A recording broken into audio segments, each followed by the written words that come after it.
Have you been reading that label? Do you remember the last time you checked a food label before actually buying a product? We bet that many of you haven't, including ourselves.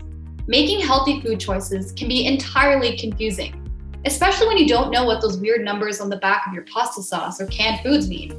As we begin this series into making healthier, cheaper, and simpler food purchases, we want to make sure we start off with some basic understandings of food labels and nutrition facts, especially before filling your grocery carts with bad decisions.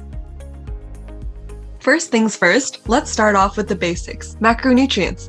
In order to provide and support our bodies with enough energy for daily function, there are three nutritive components that are essential to our daily diet: carbohydrates, fats, and proteins.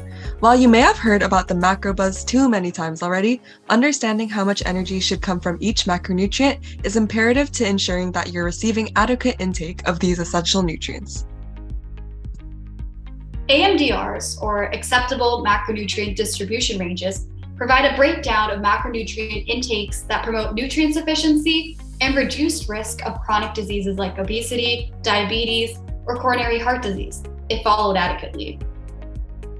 As you can see in this table, the AMDR, or percent of kilocalories per day for carbohydrates, is 45 to 65%. For fats, it's 20 to 35%. And for proteins, it's 10 to 35%.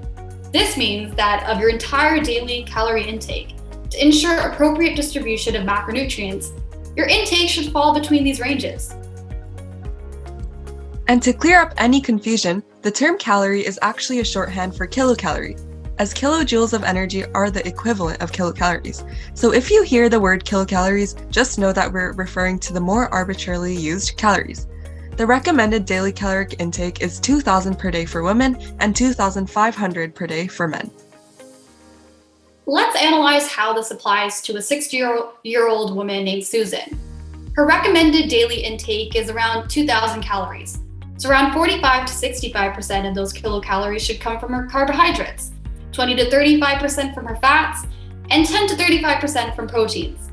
This can be achieved by multiplying the recommended caloric intake by the decimal value of each AMDR.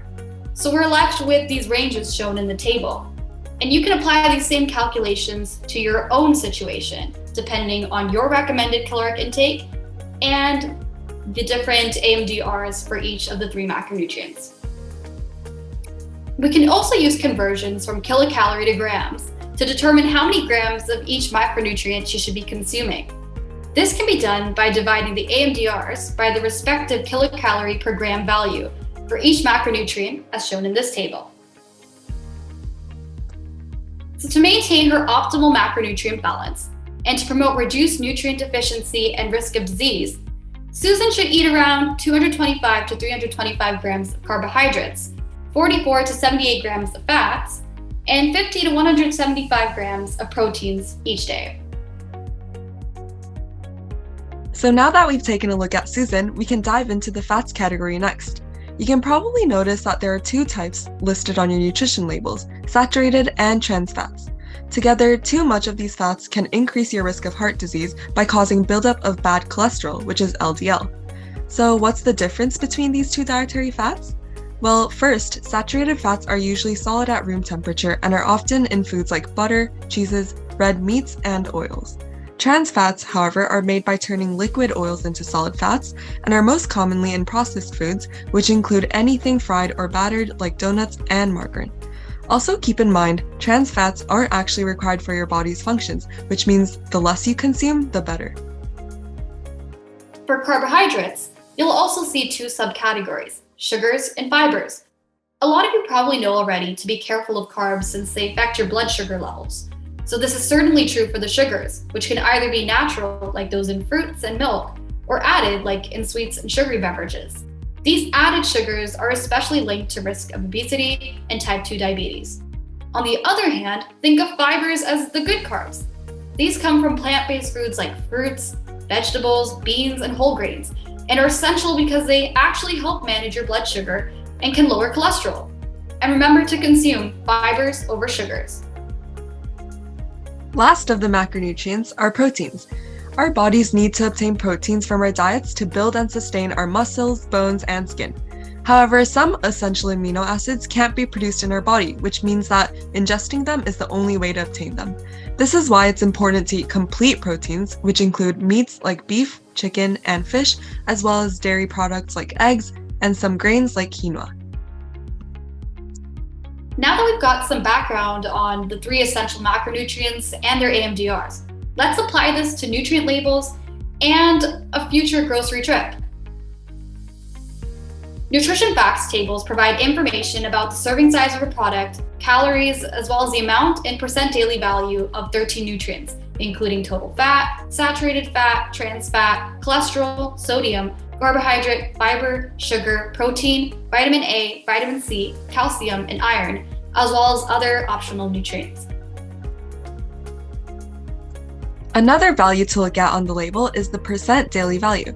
This value provides information on whether a product provides a little or a lot of nutrient and provides a standard recommendation for nutrient intake. The rule of thumb is that 5% or less daily value is too little of a nutrient, while 15% or more daily value is a lot. Companies are required to list the percent daily value for most nutrients, but not necessarily for some like cholesterol, which is why you may see the percent daily value missing for some nutrients. And while you're at the grocery store, making quick decisions will be the key. So while the percent daily value may not be the most accurate tool, it can help you determine which products are a healthy choice for you. Now let's take a look at serving size information, which is always found at the top of the label. When examining serving sizes, it's important to keep in mind that one package of food could contain more than one serving. You've probably noticed that serving sizes vary for different foods and products. For example, 250 milliliters of vegetables is equal to 1 serving size in that category, while 60 milliliters of nuts and seeds is 1 serving size as well. As you can see, serving sizes simply tell you the amount of food that was used to calculate those numbers in the nutrition facts table. It can be used for better understanding of what you're eating or to compare calories and nutrients between 2 similar packaged food products. Remember, when looking at nutrition labels, you should convert the nutrient facts to appropriately accommodate your serving size. This means if your serving size is double of that on the nutrition label, make sure to apply conversions to each nutrient as well. So to summarize all these steps, first when choosing a product, look at the serving size and ensure that you've taken into account your own serving size and adjusted the conversions for nutrient information. Then look at the calories and how the amount fits into your recommended caloric intake. Next, assess what nutrients you would like more or less of based on your individual health goals, and for each of them, take a look at the absolute amount in grams and the percent daily value. Compare multiple products' food labels to see which products may work best for you last. Thanks for tuning into part 1 of our Making Healthier, Cheaper, and Simpler Food Purchases series on how to read nutrition labels. Next time, we'll be applying this learning to continue making healthy food choices while grocery shopping, and we hope to see you then.